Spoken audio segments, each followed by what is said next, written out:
our third, we are being recorded. Welcome everyone to our third learning burst in the local food purchasing series. I'm going to hand it right over to Dara, who is our fearless leader in purchasing. Dara, you want to kick us off today? Yeah, happy to. Thanks so much. Again, apologies for keeping my video off. I'm still in that concussion recovery phase, but thank you all so much for joining us today. This is our last day of our local food purchasing section of the learning burst. And I think some of you may have noticed, like, we haven't actually really gone into the nitty gritty of like local purchasing. And, that's because through this project, centers are going to work really closely with a partnership for children and kind of to work out those logistics. And so for this local food purchasing series, we've really tried to focus a little bit more on what we're hoping that folks can learn about kind of food and farming and the food system a little bit more generally. So we started off hearing from our family and consumer science agents a little bit about food preparation and storage. Last week, we got to hear from the food hubs that we're working with on this project to learn a little bit about what their role is.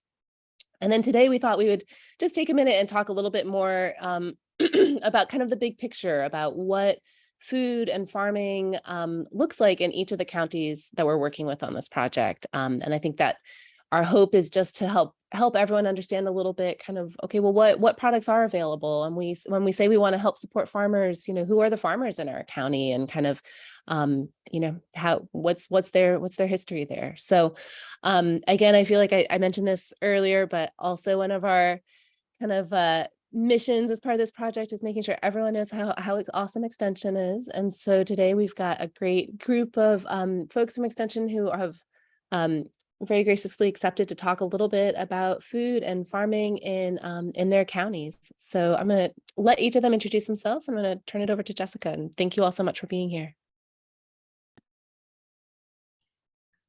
Okay, do you want me just to introduce or to go ahead and get started? Yeah, I think if you want to just introduce yourself and then, yeah, thanks. Yes, Thanks okay. I'm Jessica Strickland. I'm the horticulture extension agent in Wayne County.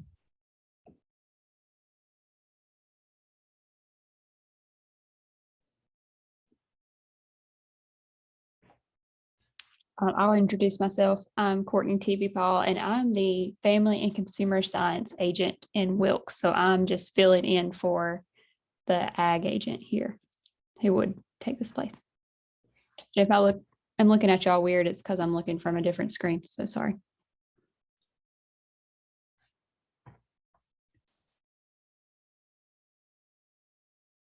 All right. Well, I'm Spencer Thomas. I'm the horticulture agent here in Edgecombe County, and I will also be sharing information on Nash County's ag, since the ag agent is at the state ag association meeting.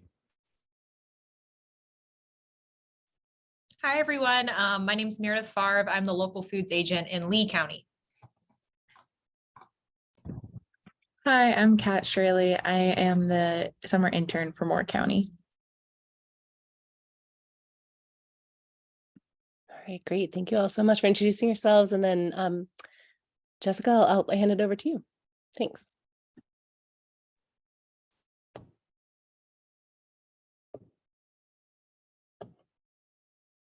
Okay, can everybody see? Yep, looks good. Okay, so this presentation is actually one that our county director, Kevin Johnson, put together, where when we go out and talk to groups about Wayne County agriculture, in particular groups that might not be as familiar with agriculture in our county. So I took his presentation and pulled a few slides from it just to share with you a little bit about agriculture in Wayne County. And we use the slogan, "We dig it," for that agriculture awareness whenever we're sharing this. Okay, so Wayne County is the 4th largest agriculture county in the state. So Wayne County is one of the big counties, agriculture counties in the state, known for a lot of agriculture. Wayne County has a very, probably to me, almost half and half as far as population. We have a very strong urban population with Goldsboro, especially with Seymour Johnson and the Air Force Base here. We have a lot of people moving in and out because of that military presence. But then on the outskirts of Goldsboro, the north end of the county, south end, west end, all those kind of corners, outer parts of the county is where a lot of our agriculture rural areas are within the county. So farming and agribusiness is 21% of the total county's gross income, representing $1.04 billion. And this includes farming, but it also includes agribusiness. Oftentimes when we talk to people about agriculture in our county, agribusiness is something they don't think about, as far as like we have Missions Food, which produces tortillas. We have Franklin Baking Company that has bread. We have Georgia Pacific, the forestry part. So it's not just that's just strictly farming, but we also incorporate the food and the agribusiness related. Mount Olive Pickle, and so another one is included with those numbers. And so those agribusinesses that we do have in the county and the farming community make up about 20% of the county's employment, represents 8,916 jobs. Another thing that we always let people know is agriculture has a bigger presence than sometimes is looked at within the county, because everybody focuses heavily on Seymour Johnson and military presence, but we always bring up that agriculture actually, when you include the agribusinesses, is usually the biggest industry in Wayne County. So with Wayne County, there's 165,345 farmland acres. And as I mentioned, it's kind of a 50-50 split. You know, it represents about 46% of the county's acreage. Of course, Goldsboro is our largest, most populated area, Mount Olive being another one. But outside of those areas is where a lot of our acreage is, farm acreage is in the county. And I guess I didn't mention, for ones that don't know, or if you're not familiar, Wayne County is in eastern North Carolina. I didn't think to mention that. So we are, you know, kind of in between the Raleigh area and the coastal area, you know, as far as location as well. Number of farms. I know this is probably true for about any county, any state. When you look at these numbers, we all know that the number of farms has decreased. And that's, of course, true with Wayne County. You see with that graph that in 1950, there were 4,900 farms, and we're down to, in 2017, 551 farms. So, of course, we have seen a decrease in the number of farms. You know, a lot of times you go back to the 50s and those time periods where everybody was mostly growing food for themselves, their family, a smaller number of people. And now we have, of course, less farms, but they're feeding more people with those less farms. So as far as the future of agriculture in Wayne County, you know, probably our biggest struggle is competition for land. We're starting to get a lot of major highways through Wayne County. We've got the bypass, 70 bypass, that now you can, you know, the goal is from Raleigh to Morehead City, you're going to have an interstate to get there, and you're going to miss Goldsboro, you're going to miss Kinston, and so forth. So, of course, whenever you have those highways, when you talk about the exit ramps and the land needed on both sides of that interstate and such, how much land is taken up. And I should have got the figure, and I forgot, I should have got from Kevin, as far as he had figured up how much farmland was taken away when they built the new Highway 70 bypass north of Goldsboro. But it does take away a lot of our farmland. So that's always our, you know, struggle, and it's struggle with other places as well, is that competition for land, that we're having less land, less farms, and then yet they're, you know, responsible for feeding more people. That challenge that presents itself. High tech and big data, as far as, you know, becoming more high tech with farming, you know, farmers keeping up with changes in technology and incorporating that into their farm operations is something we see that can have potential, but also can have some roadblocks and struggles as well. Wayne County still has areas that we're struggling with having reliable internet in some of the far corners of the county. Another thing is larger, more diverse, efficient farming operations. As we have less land, less farmers, those farmers are looking at how to be more efficient in their operations, but also, the diversity, and this leads into, that we're seeing more small specialty farms that have niche markets or focused on local foods. We're seeing those present themselves as an increase with that. So, that's definitely something very hopeful that we're seeing either the farms that are already existing start diversifying, trying different things, venturing out beyond typically what they do with livestock or with field crops, and then seeing some new specialty farms pop up. So with Wayne County, it's big with livestock. We're known for Goldsboro Milling, just not too long ago, closed its doors. That had a big effect on a lot of our hog farms. And a lot of those, I think, then have been taken under with Smithfield and maybe a few other operations. So we've seen that change occur, where that's been a major change for the county, where a lot depended on Goldsboro Milling, and not just the farmer with the hog farm, but you're talking about the truck drivers, the ones that deal with the feed, the ones that bring the equipment for the houses. It had a big ripple effect within the county over the past year or so.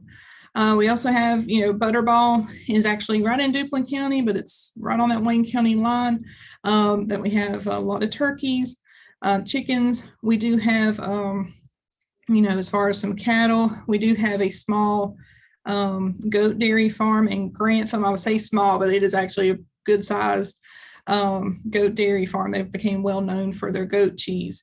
So there's one of those specialty ones where they broke out and started trying something different. And we also are big with field crops. This is just a picture of cotton. If you've not seen cotton in the field, and the different stages of cotton flowering and then changing into that cotton that's actually the part that's picked. And there's just where it's picked, and cotton's actually brought in then to the mills. Tobacco still has a pretty good presence in Wayne County. Of course, it's like everywhere. With North Carolina, it's decreasing, and it has been, but you still have some tobacco farmers that are relying on that crop heavily. With wheat, corn, soybeans, we do have a lot of field crops in Wayne County. With this picture, I do want to mention that, sweet potatoes is also a major crop for our county. We're seeing a lot more starting to get into that diversity part with strawberries, that some of these traditional row crop farmers are looking at, sweet potatoes, looking at strawberries, and some of those different fruits and produce options. And I'll mention also with our office is heavily involved with our farmers market. It's located actually just behind our office. We have a manager that's housed in our extension office. He's part-time. He started this year, got a new manager, and he's really taken on working a lot on marketing with the market. Probably our biggest challenge we see as far as our farmers market is getting produce growers in there. We do allow crafts in there, but it is so easy for the crafts and some of the other things to take over that he's been working hard on trying to get some more produce growers in there, because I hear it a lot where people say, well, I thought Wayne County was big in agriculture. It is, but they don't realize a lot of that is the livestock and the field crops part that's incorporated into those statistics. And, produce can be challenging in some ways with Wayne County. Some of the produce growers are very close to Raleigh, so they're going to go to Raleigh. They get more money by going to Raleigh, and they can stay within a small area of Raleigh and do all their business there, where the drive to Raleigh is almost the same as their drive to Goldsboro. So we see a lot of them that choose to go to Raleigh instead of coming to Goldsboro to sell. A lot do some roadside stands, things like that also. But our market, we do work on promoting seasonal. When the seasons are, general public tends not to realize that strawberries are not going to be there in July. Just because they're in the grocery store doesn't mean they're in the market. The last thing I'll mention quickly is Michelle Estrada, our family consumer science agent, has been working with our farmers market manager, and they just started a couple of weeks ago a donation station. And this is where people can stop by the market as they're shopping, donate money, or they can pick out the produce and drop off the produce. We have master food volunteers, some master gardener volunteers that are volunteering, even 4-Hers, that they will collect the money or collect the produce that's donated, use that money, turn around, and by the end of the market, buy produce. And then she's designated somebody for each day to pick up that produce. So if it's the soup kitchen, some of our local churches that give out food and such, then can take those and get those out to people that need it to help with some hunger relief there. So that's been, and it's actually went very, very well just in couple weeks. So we've been pretty excited about that. I know that was super fast, but I know it said about 10 minutes. I'm sure I went over, but be That was glad. great. Thank you. I feel like I learned something, especially that last part about, because I think that question of like, wait, why aren't there more growers at the market if we're such a big ag county like that? I feel like that's just such an interesting piece of it and kind of that dynamic of the market and where folks are going. So I think that that was something new for me to learn. Well, and the other thing I see too that happens a lot is a lot of those farmers look at wanting to transition. They're, okay, tobacco's going out. What else can I do? But if you start getting into produce, it's different than your row crops, that you are taking care of each of those individual plants and investing a lot of time and energy into, each plant. Where, a cornfield, I can drive through some of that. It's not going to hurt if I knock down a few of those corn stalks. It's not hurting my overall harvest and hopefully profit. So some of them have a hard time transitioning into those kind of crops that are more intense.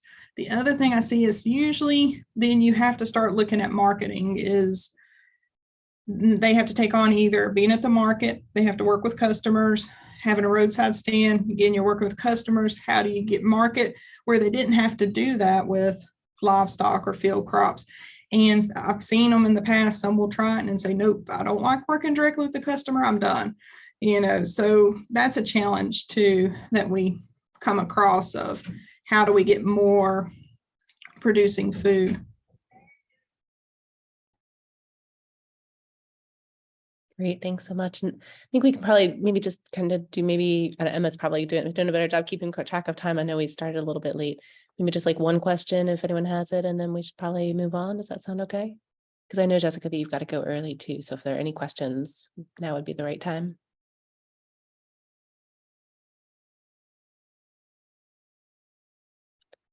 All right. Well, if anyone thinks of any questions, feel free to put them in the chat box.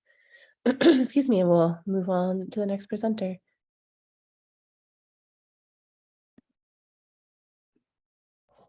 Awesome. Thanks, Emma, for sharing this. So I'm Courtney TV Paul, and I'm the FCS agent in Wilkes County. I would like to say thanks to Jessica. I always love to see other counties and see what kind of ag is going on there. It's just, it varies so much from county to county across our state. And so it's so neat to see. But anyway, I'm going to give y'all a brief snapshot of a little bit of ag in Wilkes County and a little bit of the history of ag and history of Wilkes County, because I like to see where we've been and where we're going.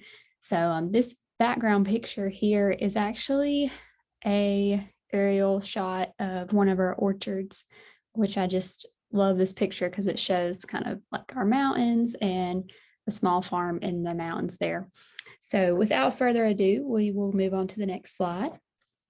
Okay, so Wilkes County is located in the northwestern part of the state. We have a population of about 68,000, and our land mass is fairly large. We have about 757 square miles, but the geography really varies greatly from the eastern side of the county to the western. So in the east, we have a whole lot more flat land, and the elevation is really, it's around like 900 or so. But once you get to the western side of the county, the elevation can be about 4,000. So it changes dramatically. You can have snow and ice in that far west side of the county, whereas the eastern side, perfectly fine and normal. So it's interesting how it works there. But originally our area was inhabited by native tribes, most predominantly the Cherokee. And then early pioneers moved in, which were Scotch Irish. But I just like to say that these folks were like the original homesteaders. And now we're seeing a big increase in folks wanting to do that here again. So anyway, we also have, or we like to call ourselves the great state of Wilkes, and our county still uses that slogan, but it's just because originally when the county was formed, it went far off into Tennessee and so forth, and then it was eventually divided up like many of the counties that we see. We can go to the next slide. So to dive a little bit deeper into a little bit of the history of Wilkes and history in our ag part of Wilkes. So we have a longstanding history in farming, and the community is actually home to around 23 century farms. And this is per the NCDA website, but a century farm is one that has been in existence for at least 100 years. And the family has to go through a pretty extensive process of providing documentation of their records to the state, and then they are presented with being called a century farm and they're listed and things like that. It's kind of helps protect their farmland. But this just shows that we have a long history in farming, and there are plenty more farms out there. There's just only a few that have gone through that process. But if you're familiar with Wilkes at all, you know that we're really big on chicken. Wilkes County was home to Holly Farms, which was at one point the largest chicken company in the world. That was during the 1970s. And then it was eventually bought out by what we know as Tyson Foods, and that was in 1989, which is now the largest food producer in the nation. And we still have the Tyson food plant or processing plant in the county. So in the late 1980s, when our original Holly Farms was bought out, most of our chicken farmers chose to go with Tyson. And most of those farms that were family owned and operated are still family owned and operated within the same family. So it's really neat. There's a lot of history there. According to some of our ag stakeholders, the chicken business in the county generates more than 300 million in gross annual revenue and employs over 3,000 people and supports over 200 family farms in Wilkes. So that is really one of our biggest things in the county as far as ag, and holds a lot of jobs from on the farm to the processing plant, truck drivers, and even more. So just a little bit of history about how we have gone through that process in Wilkes County. And just for your reference, if you are from Wilkes or maybe old enough to remember this, but Holly Farms, the company, used to also have restaurants, and this was in the 70s and the 80s. But the photo on the far right is of one of their stores here in Wilkesboro, and it closed down like in maybe 1986 or so. But I always think it's neat that, you know, we had the farms, the processing plant, and then even a restaurant with the chicken that was all produced that way. And so now it's all moved on to Tyson. But I also included a photo here on the bottom left of the North Wilkesboro Speedway. And y'all might be wondering, well, what does that have to do with ag? We always like to mention for fun that we're named the birthplace of NASCAR, but we're also named the moonshine capital of the world. So if you know anything about moonshine, they use corn to produce the moonshine. And that was a really big industry years ago in the county, which eventually led to stock car racing and NASCAR. So we had a race car track here. It's been shut down. Maybe it'll be revitalized. We'll see. But I always like to tell that little fun story. And then we can move on to the next slide. So looking at ag today, oh man, I see one of my pictures didn't load. Anyway, looking at our ag profile today, I pulled this straight from the CEF's website, but we have about 160,000 acres of farmland, around over 900 farms, and our farms average in about 114 acres.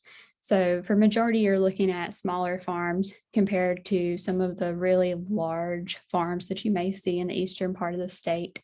Majority of the farms are cropland, farmland, and pasture land, with cropland being a little bit larger than the others.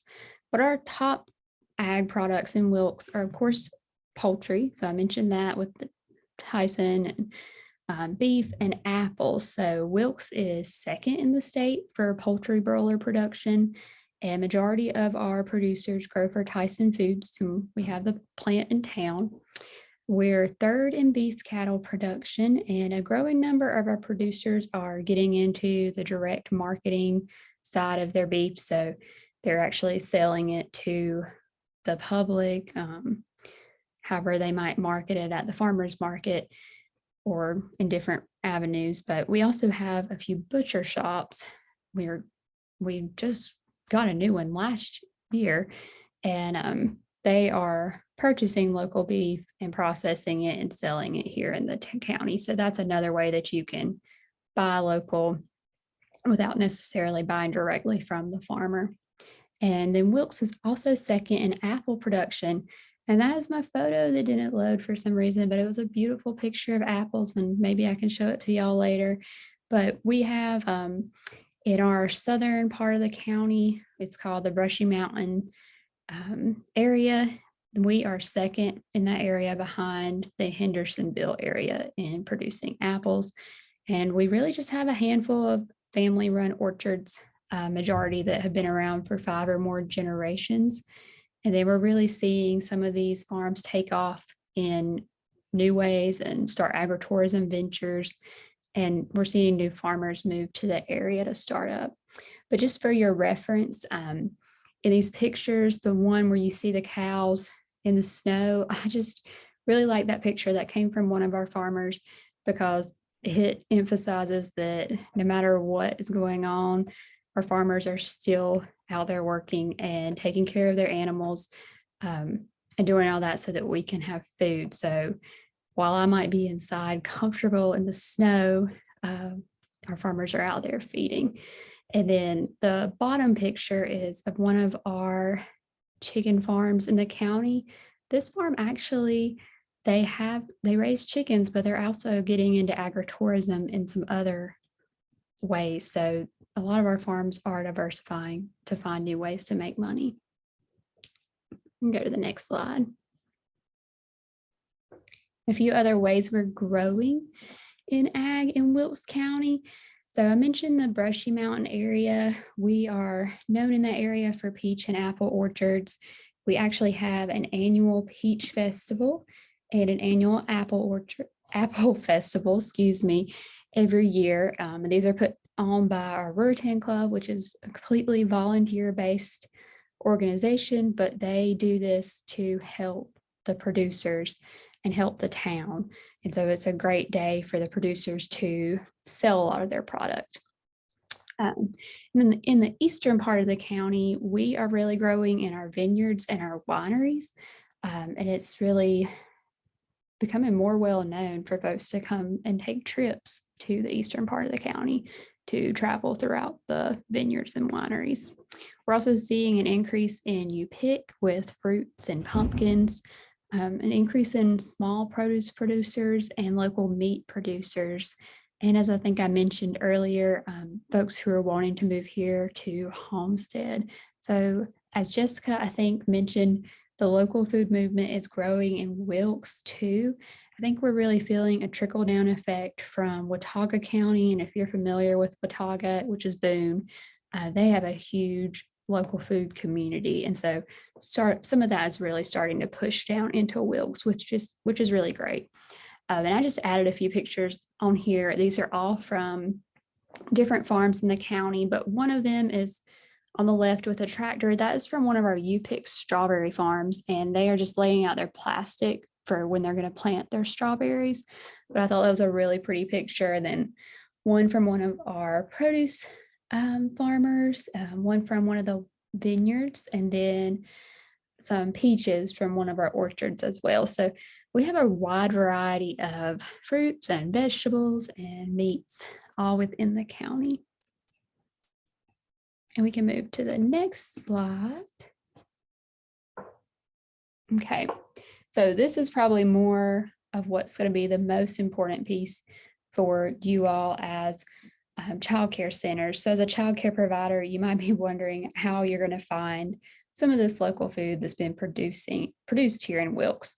So to start, we have the Visit NC Farms app. That is a completely free program that you can download, or completely free app that you can download to your phone, Android or Apple. It'll work either way, but it is just a way to find local farms nearby. And a lot of our farms in the county take advantage of it. Even some of our like hardware stores, some of our local food shops, and different special events are listed on there. So definitely download that. You can go in there and search based on what type of product you're trying to find. And so that is a really good resource. We also have what's called Wilkes Fresh, which is in this middle picture here. This is our mobile farmers market. It's so neat. If you've never heard of a mobile farmers market or seen one, if you're local, I encourage you to come out to it and see what it actually looks like. But if you're not local, you can definitely find them on Facebook just by searching Wilkes Fresh. But this project was an effort of a group of organizations, and they purchase from various farmers in the area and then resell, and they target areas with limited access to fresh produce. And if you're in a childcare center in Wilkes, you more than likely already know about Wilkes Fresh and maybe working with them to get some produce for your family. So if you're not, reach out to me or someone at the Partnership for Children for that. And then we also have the Wilkes County Farmers Market, which is our fixed site farmers market. They operate on Tuesdays and Saturdays. And we also have a variety of, as I mentioned, orchards, produce stands, roadside stands, and local meat shops.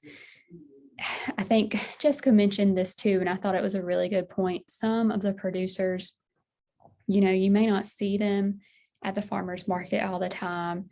And some of that comes down to time.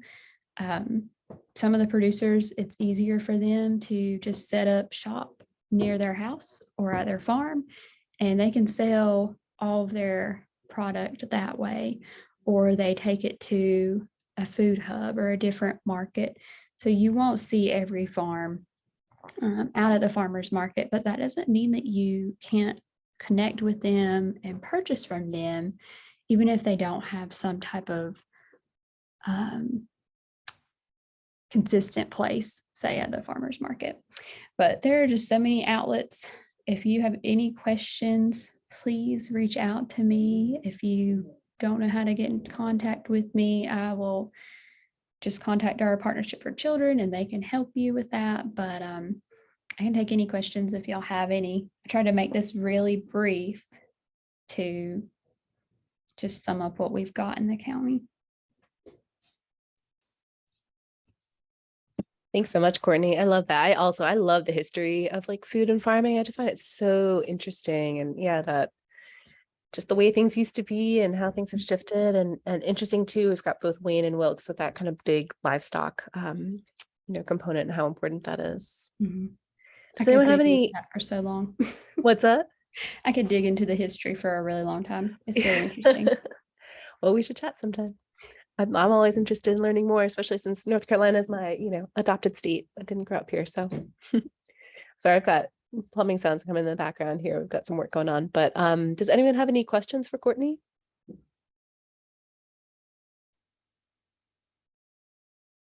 All right, well, I also just wanted to note, sorry, Courtney had a little snapshot in one of your slides that was from the CEFS, and it's a CEFS extension collaboration to create those. There's some infographics for each county. So just put a link in there if anyone wants to look up their own county too and kind of see that.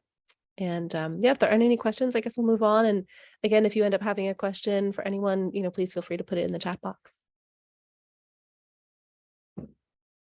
And I can't remember the order that we said, so you all have been doing a great job of remembering it better than I have. I know, Emma, you've got a list. Yes, up next we have Kat. Yeah. Could Emma, I believe, was the one. Could you pull up mine, please? Sorry, my computer is not letting me share it. No worries. I'll pull that up right now. Thank you. I appreciate that. And so I'm the summer intern at the Moore County Cooperative Extension Center, and Savannah Lohr is our horticulture agent, and she's the one who made this presentation.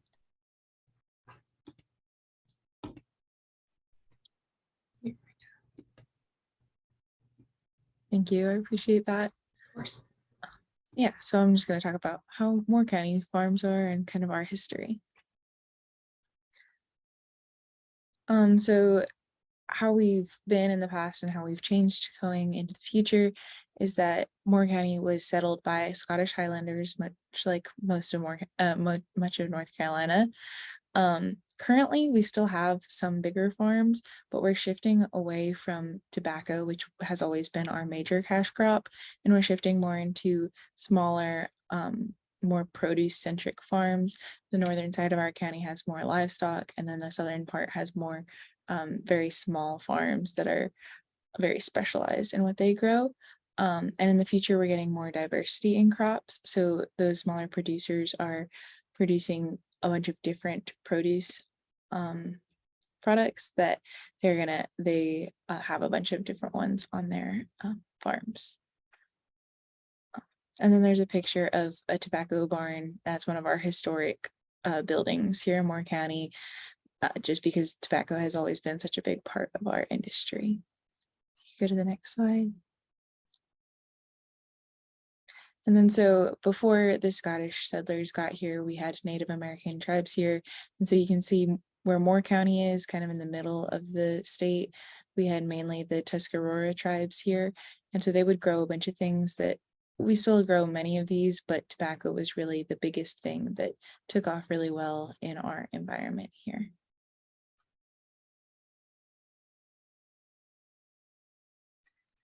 And so the Scottish influence here was that when North Carolina was getting settled, they were really encouraged to come live here due to tax exemptions and just the land being for sale.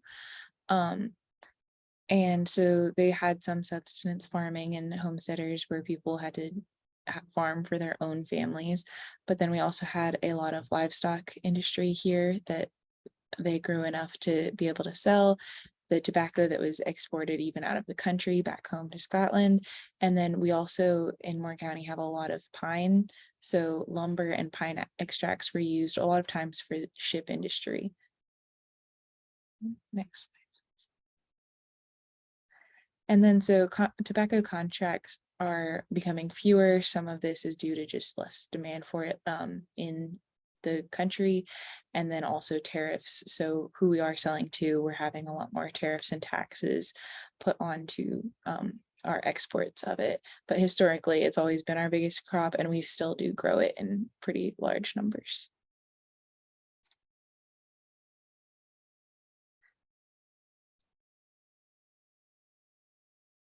So one of the major ways that our agriculture has evolved is that golf courses is such a big part of our economy. In Pinehurst and Southern Pines, we have these big resorts with golf courses, and that's still ag because you still have to grow that grass. But it's taken a lot of the space away from traditional farming that has livestock on it. It's not used for pasture land. It's not used for crops. It's used to grow turf to be used on the golf courses. And we are also developing pretty rapidly. We're pretty close to Fort Bragg, so we have a lot of military families come in. With our golf, a lot of retired families come in, and you can see our population has just boomed. We've more than tripled in the last 100 years. And so we're also seeing that shift from more agricultural lands to having to house these people and having different industries come in. And so this is just an example of this area. Carthage, our county seat, is a more rural side of our county, but they're continually proposing new developments in our area, and we're just trying to meet the demand for housing with the new families moving in.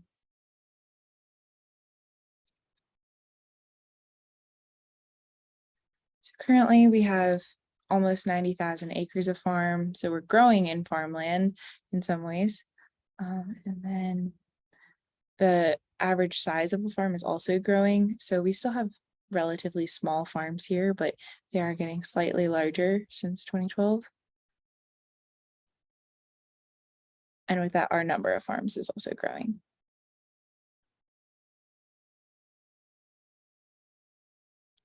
So we have a decent amount of animal farms. We have over 400, and that's increasing slightly. But the value of animal products has gone down. And we are not really growing in terms of those big row crop things like grain and beans and peas, where we're much more focused on smaller and vegetable and fruit production. And from 2012 to 2017, our data shows that there was less direct to consumer sales. I'm sure seeing with the effects of COVID and everything that it probably has gone back up a little bit since this ag census was done.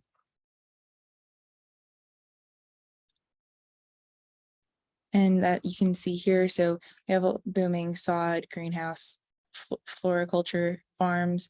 So all of those things have been growing a lot recently. And then also our nursery and greenhouse farms are just growing a lot in the recent years. And fruit, nut, and berry farms, like we have a lot of strawberry and peach producers here. They're all just growing, and you can see that the value of those items are also growing.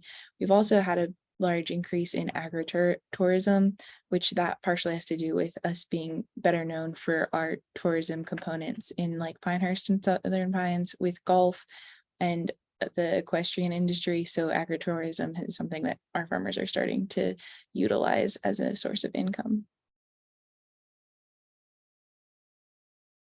We have 300-ish new beginning farmers, and that has to do with that influx of population that we were talking about. The next part is going to show you that we have a lot of military farmers. So we have almost 200 producers with military service, and that's because we have that big influx from Fort Bragg. And then our producer average age is around 60 years old, which is about average for North Carolina, the average age for a principal farmer. So we have around $150 million of total ag products sold every year. And something that's pretty unique about our county actually is the components. So you can see that our biggest component is actually woodland, and that's because the tree farms that we have between the lumber from pine and any extracts that can be used, that's actually a big component of our agriculture, which isn't the traditional view of a farm. But then we also have a good chunk of cropland and some pasture land. So a lot of our farmers, especially the new ones coming in, are looking to diversify. So it's not really big farms of just one thing. It's farms with a little bit of like vegetable production, some fruit production, some livestock. And that's how a lot of our smaller farmers are setting up, and they're very diverse in their farm. And then with that too, they also are looking for really efficient techniques. So Moore County's agriculture is getting really intensified, and people are looking to use those new novel methods, and we're having less farmers that will just rely on the typical used methods for farming. So some of the effects of COVID that you couldn't really see in those statistics, because those were comparing 2012 to 2017. So from what we know, without having the specific statistics yet, are that we likely saw an increased direct consumer sales. More people wanted to know where their food was coming from and wanted to buy locally. There was, however, an increased cost of farm inputs as well. So our farmers were struggling a little bit more buying fertilizer and anything else that they needed to run their farms. And agritourism obviously took a big hit because people weren't traveling as much. But our farmers had to be creative in how they reach our customers. We have a lot of farmers that have big social media presences, so they were still able to contact our customers in the area. And then, so this is the way that people locally can support our farmers, and the early childhood education centers can find produce. So we have 2 farmers markets. One is based in Pinehurst and one is based more in Southern Pines. And so it gives a variety of days that you're able to go to those if you're local, and they each have a good array of farms locally. And then we also have a farm to table cooperative, and I believe that that's what this program is partnering with in order to get that food to people. And so that utilizes farms from around the area and a few outside of the county too, that they all come together. They create in a normal consumer setting, it's like a box of a variety of fruits and vegetables from locally, and it just helps make sure that the farmers have consumers to supply, and the consumers always have a steady supply of different local farmed goods. And the next slide is going to have a map of the Sandhills Farm to Table. That is all the producers. So we are mainly that area that's right near Carthage. So there's a little bit outside of the outside of Moore County itself, but that they all come together, and then we have local farmers all produced right there. And then for more information, Savannah Lar is our horticulture agent, so she would be happy to help anybody who has any more questions. And I saw Donna commented about solar panels. So yes, we have solar farms happening in this area too, and definitely housing is increasing everywhere in Moore County. Thank you. Great. Thank you so much for that, Kat. Are there any questions? All right, I know we need to move on to the next one, but I did just want to say I was really glad that you brought up tobacco and the kind of tobacco transition. I don't know if you mentioned the buyout at all, but as someone who works a lot in local food in North Carolina, I do think that that tobacco buyout and how it got distributed is a really big factor in terms of like kind of boosting the local food movement. So a lot of that local food or the tobacco buyout funding went into foundations like Golden Leaf and the Tobacco Trust Fund. And then they gave out grants to help support farmers transition away from tobacco. And since the local food market was growing, it was, one of the things that they tended to fund were things like food hubs to really help support that economic development and then provide that technical assistance to farmers to help transition them into growing fresh produce. So I think that's a really critical piece of kind of understanding local food and that local food market in North Carolina. Alrighty, well, if there aren't any questions, I think we can move on to our next speaker. I think is Spencer. Is that right? Great. Thanks so much. Thanks, Yes, Kat. it is. All right, let me see if I can get the screen to share real fast.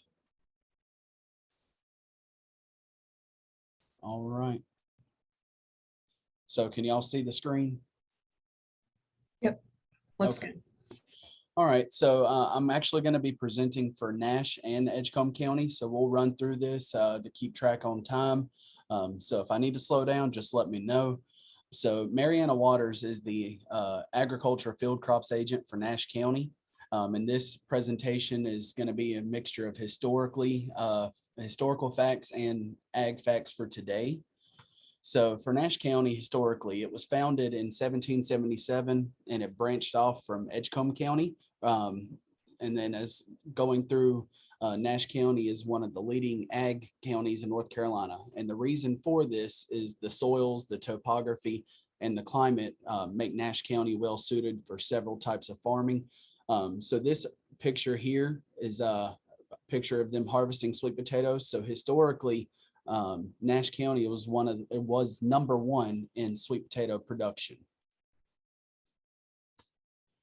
So back in 1988, they went through, and this photo here is courtesy of the Nashville Graphic, was transplanting of tobacco. So even though tobacco is by far the most important crop at the time, it only contributed to about a third of the total gross income for Nash County's produce and crop market. So income from poultry had actually increased to account for 26% of the gross income. And then sweet potatoes and cucumbers accounted for 16%.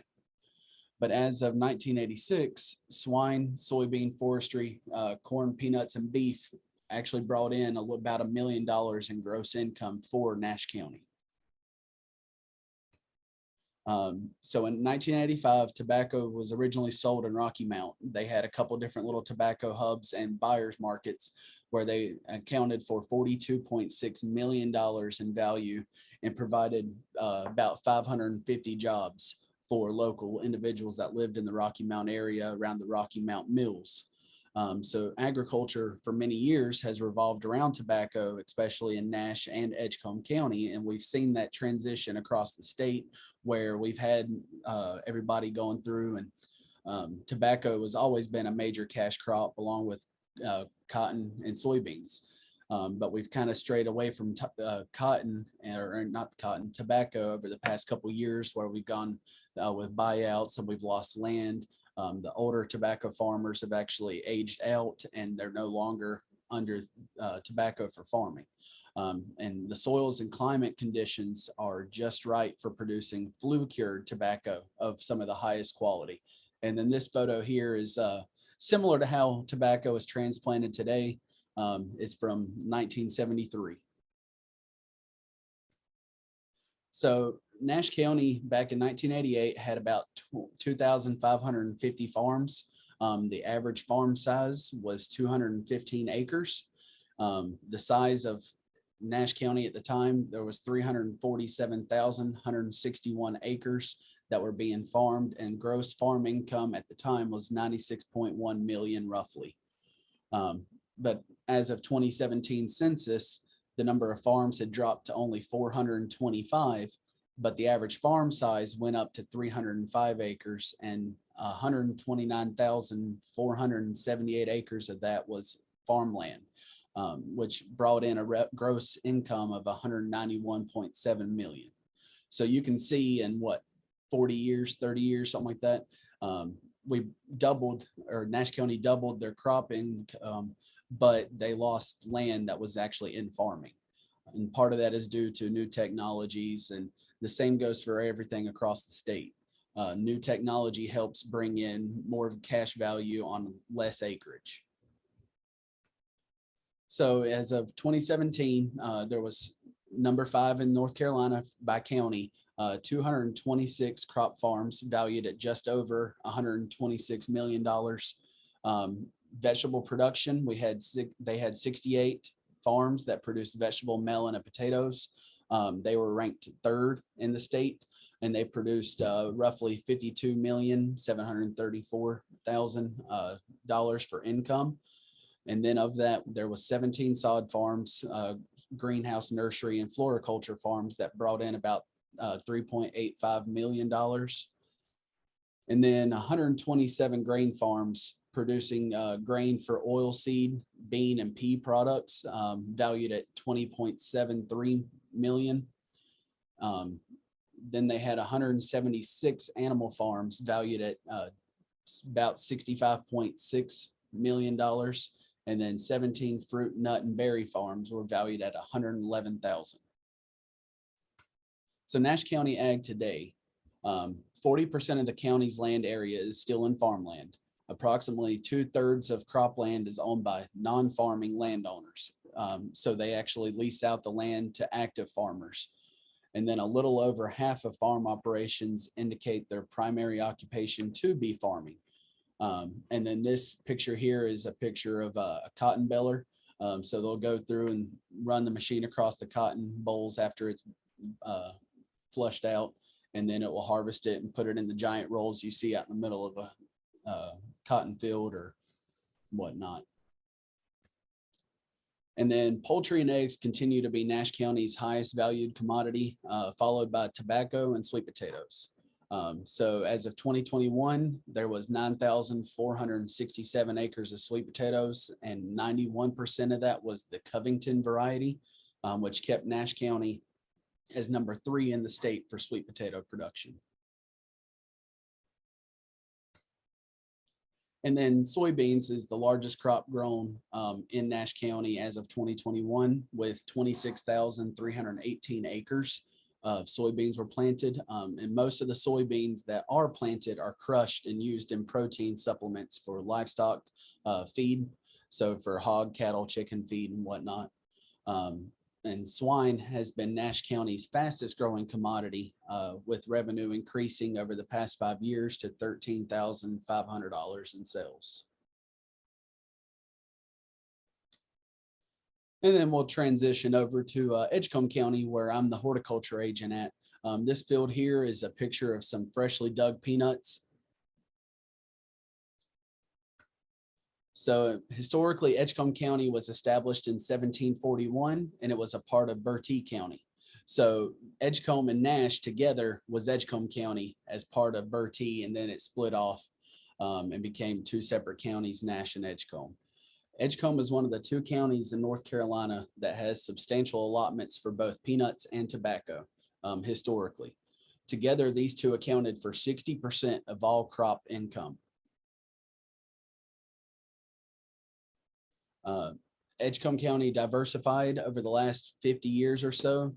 Tobacco was once accounted for 75% of total county income.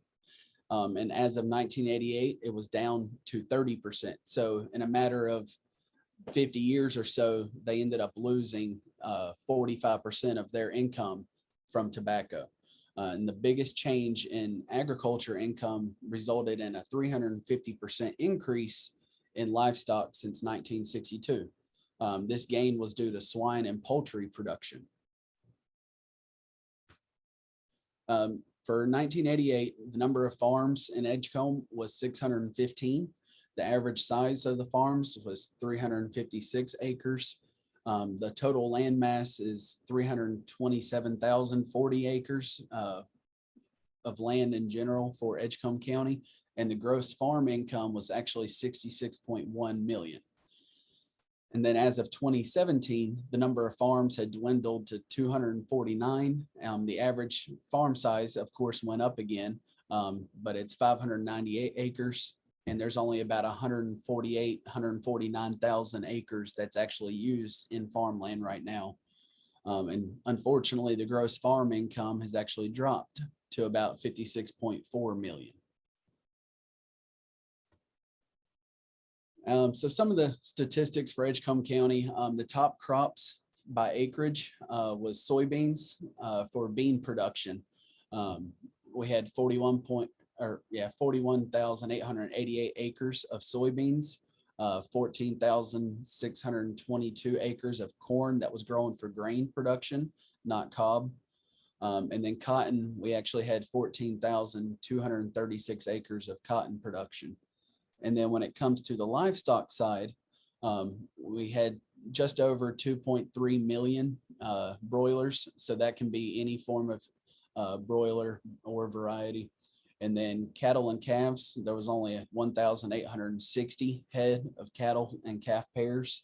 And then hog and pig production was just under 100,000. And then, of course, Edgecombe County Ag Today, as of 2021, it ranked 5th in cotton production, where they produced 27,000 bales of cotton, and each bale weighs 480 pounds. And then we ranked 6th in peanut production, where we ended up producing 28,870 pounds of peanuts. And then as of 2021, we ranked 13th in soybean production, producing 1.4 million bushels of soybeans. And a bushel of soybeans weighs roughly 40 pounds. And then, of course, Edgecombe County production for livestock, dairy, and poultry brought in $65.3 million, and crop production brought in $99.6 million. And this was as of 2020. So just always remember to thank a farmer for the food we consume and the clothes on our backs. So without them, necessities would not be possible. And then, of course, I borrowed this photo right here from the CEF's website. And it talks about how we have 4 farmers markets, roadside stands. So that number is actually changed. We have a farmers market, which technically resides in Nash County, but Edgecombe, a lot of farmers use that farmers market. It's the Rocky Mount Farmers Market. And then the town of Tarboro, which is the county seat, also has a small farmers market that runs twice a month. And then we have a few extra CSA boxes, and they've been going straight through and selling through CSAs to consumers. And then, of course, our sales have gone up, and then the average acres harvested has gone up a little bit since then as well. The downside to a lot of things, as people had mentioned before, is we're losing cropland, not necessarily for housing because they're not building too many houses here, but we're losing it for solar farms because a lot of farmers are able to get more money per an acre leasing their land to these solar companies versus leasing it out to do sharecropping. So one of the largest solar farms in Edgecombe County is Fern Solar. They have 960 acres for that one single solar farm. I mean, it's enough to power 12,000 homes, but that's 960 acres we've lost to solar production and not having farm production and crop production. And then the second largest one is in Canida. It's one of our municipalities. And that one, they have 2 farms from 2 different companies that make up 882 acres. So total between 3 different solar farms, you're looking at just over 1,900 acres, 1,800 acres of solar farms. And while there is a benefit to it with electricity production and cutting out on coal and other necessities to produce electricity, we're also losing that valuable cropland that could be used and utilized to grow crops for consumption. And then there is one website that I can put down in the chat. So if you want to find local roadside stands and farms per county, it's the NC Farm Fresh website. So that can be something you can look at, and then you go through and you select the county you're in, and it will show you a list of farms that are in the system for finding certain produce through roadside stand production. And I think that is actually all that I have, and that should be about 10 minutes. So I'm going to stop sharing, and if anybody has any questions. Great. Thank you so much. And thanks for taking on the additional county there. We appreciate it. Oh, Anyone? Oh, thanks so much. Anyone have any questions? All right. Well, it looks like we have just those 10 minutes left. So Meredith, I'm going to turn it over to you. And again, excuse me, any questions, you can add them to the chat box. Thanks a lot. Sounds good. Let me share my screen. So just bear with me for a second.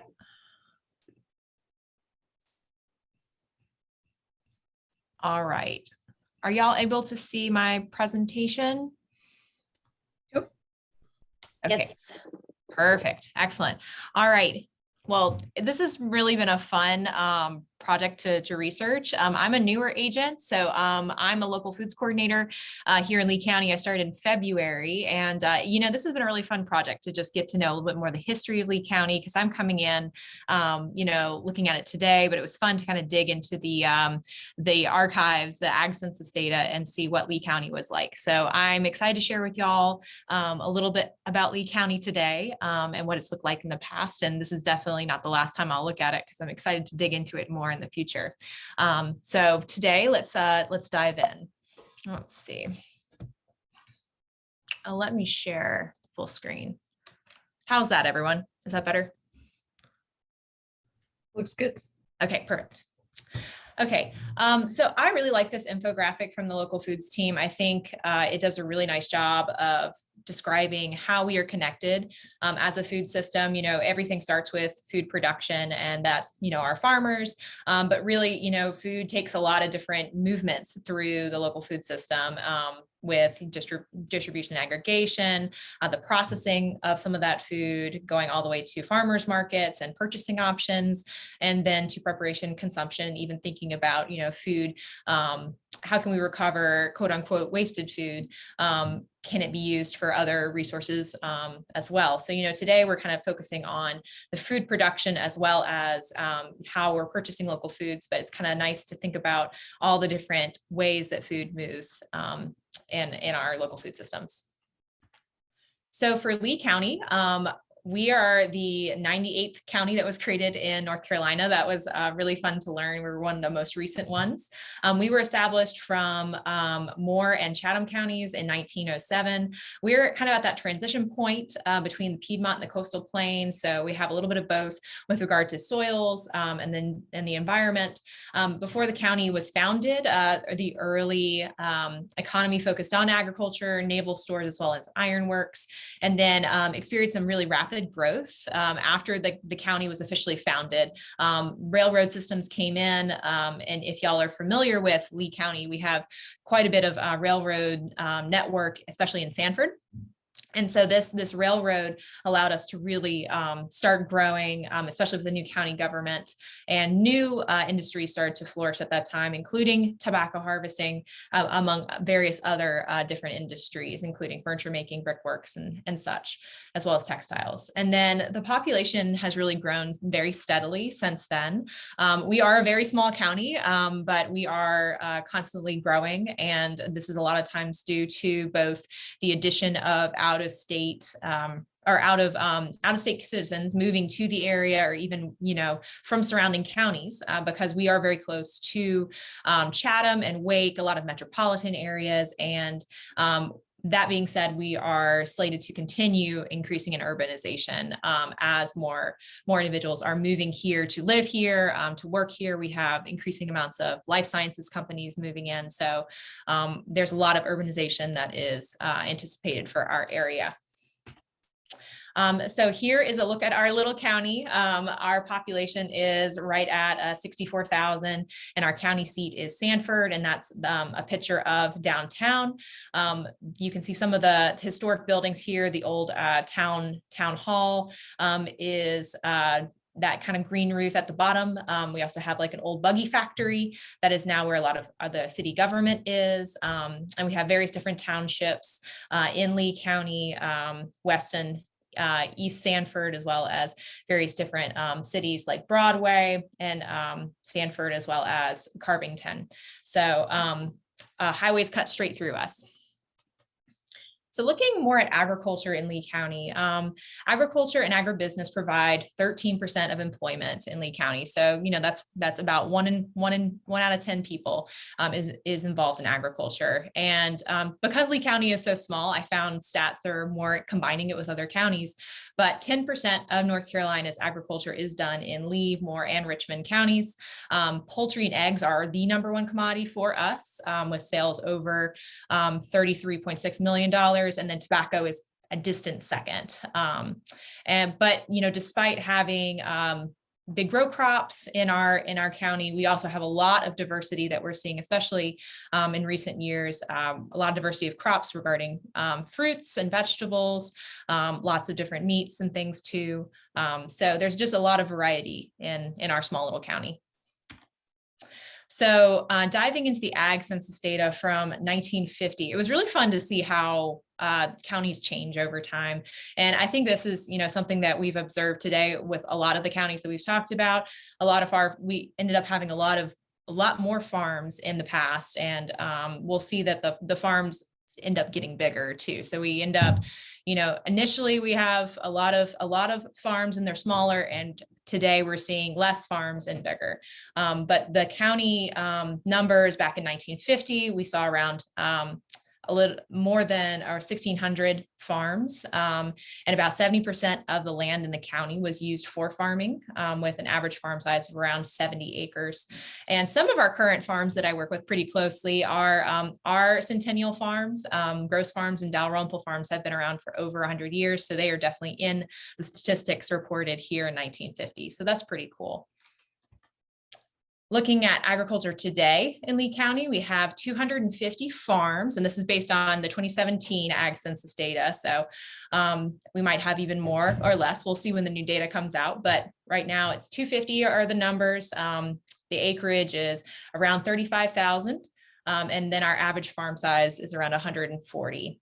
And so most of our farms, in fact, are quite small. Nearly half of them are under 50 acres, and 99% of them are family or individual owned, which is pretty cool.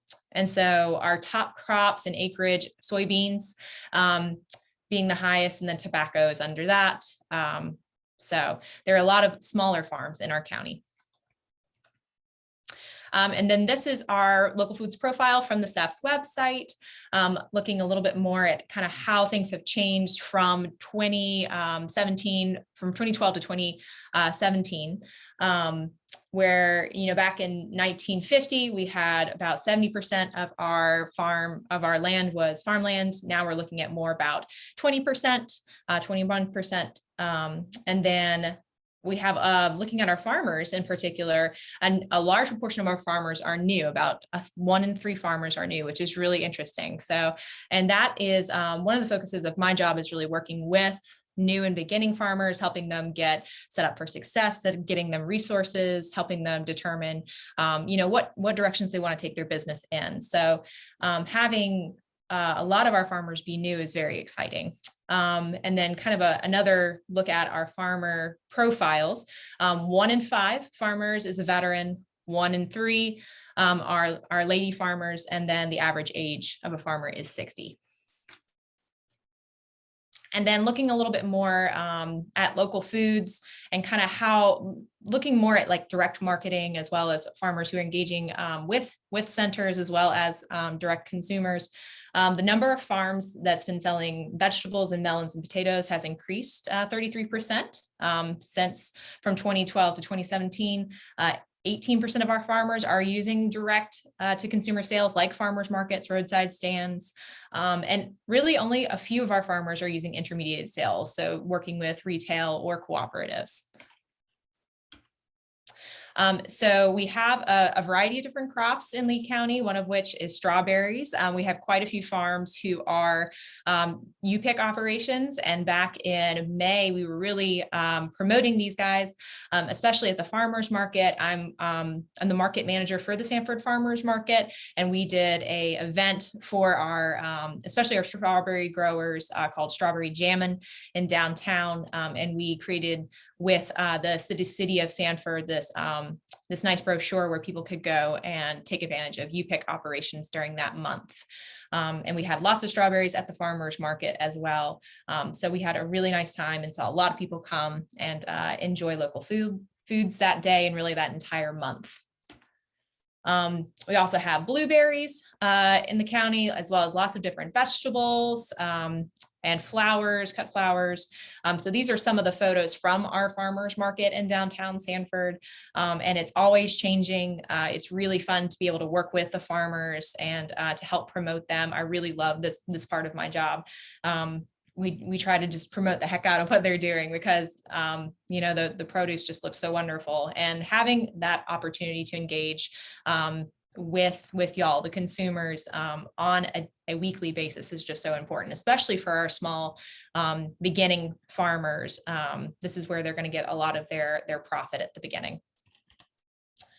So the Sanford Farmers Market, we're located in downtown Sanford. We're also going to be opening a secondary, well, it's the Sanford Farmers Market, but we're opening another day I'm going to be at the senior center in Lee County on Tuesdays to offer market for our seniors who are using the senior farmers market nutrition program vouchers. But right now we're open on Saturday mornings, 8:30 to 12. We're a pop-up market. We're working towards having a indoor facility, which I'll talk a little bit about at the end of my presentation. But this is our really big farmers market in Lee County. This is where a lot of our farmers who are doing direct consumer sales come. And part of our scope in with cooperative extension is to really help grow and facilitate the market going forward. So we are actively doing a lot of programming with our market goers as well as the vendors to help them grow in their business as well.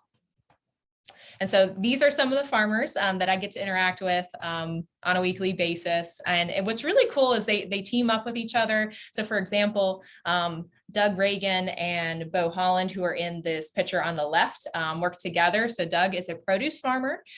He grows all sorts of different vegetables and plants as well. And Bo is a beekeeper. And so they actually partner up because Bo's bees work to pollinate Doug's plants. So that was a really cool partnership that I just learned about this past weekend.